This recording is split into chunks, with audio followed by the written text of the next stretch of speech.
Dear student अस्सलाम वालेकुम। आज जो हम टॉपिक डिस्कस करने जा रहे हैं वो बेसिकली एवरेज स्पीड और एवरेज वेलोसिटी से रिलेटेड है और इम्पॉर्टेंट टॉपिक है। इसमें बहुत सारे एमसीक्यूज़ भी बनते हैं और इंटी टेस्ट के हवाले से हम देखेंगे कि दोनों में डिफरेंसेस क्या हैं और क्वेश्चन क्या क्या बन सकते हैं।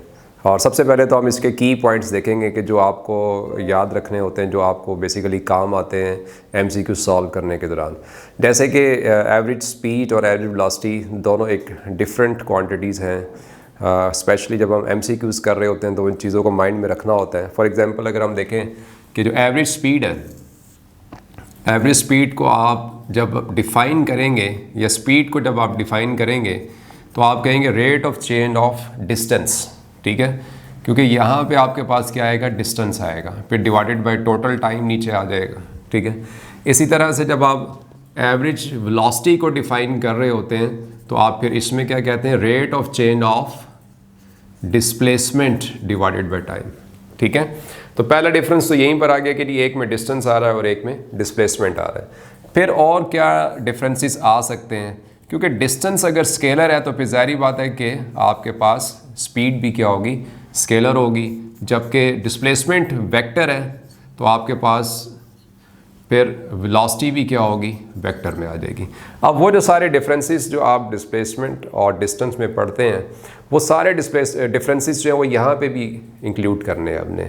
जैसे अगर आप देखें, हम कहते हैं ना कि जो डिस्टेंस है वो हमेशा इंक्रीजिंग ही होता है, ठीक है, डिस्टेंस हमेशा इंक्रीजिंग ही होगा। तो लिहाजा ये याद रखें कि स्पीड जो होती है वो भी एक इंक्रीजिंग क्वांटिटी है, वो डिक्रीज़ हो नहीं सकती क्योंकि डिस्टेंस की वजह से ऐसा हो रहा है। जबकि ये याद रखें कि जो एवरेज वेलोसिटी या वेलोसिटी है वो इंक्रीजिंग भी हो सकती है, ठीक है, क्योंकि डिस्प्लेसमेंट पे डिपेंड कर रहा है, वो डिक्रीजिंग भी हो सकती है, ठीक है।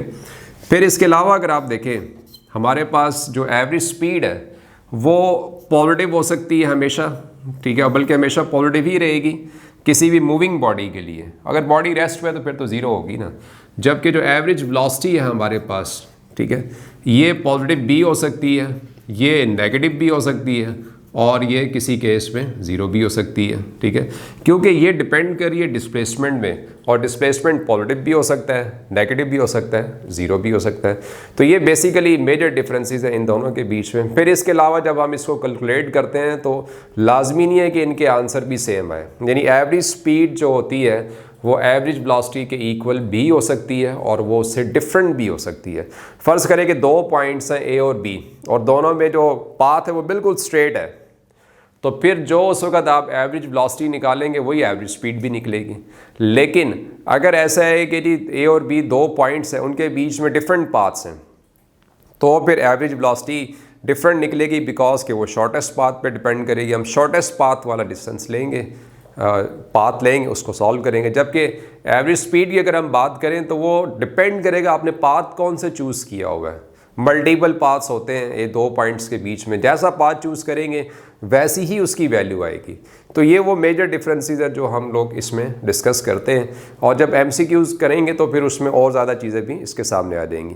अब इसके डिफरेंट रूल्स हैं, मैंने इसके 8 रूल्स बनाए हुए हैं। मैं हर रूल को 1 बाई 1 डिस्कस करूँगा, साथ उसका एक एमसीक्यू भी बता दूंगा कि किस तरह का क्वेश्चन इसमें से आ सकता है। तो नेक्स्ट आप देखेंगे कि इसमें एमसीक्यूज़ जो है वो किस तरह के बन सकते हैं, ठीक है।